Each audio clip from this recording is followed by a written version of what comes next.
કદવાલ પોલીસે કારમાં લઈ જવાતો વિદેશી દારૂના જથ્થા સાથે શંકર ટેકરી પાસેથી એક ઇસમને ઝડપી લીધો હતો।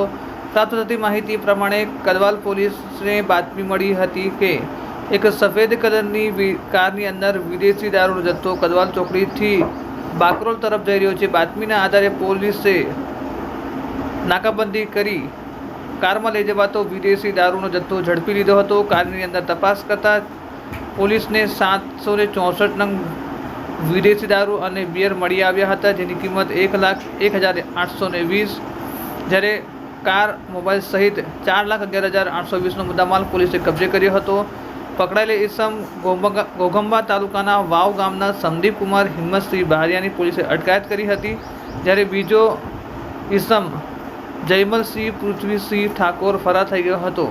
પોલીસે તેની શોધખોળ હાથ ધરી અને આગળની કાયદેસરની કાર્યવાહી હાથ ધરી છે।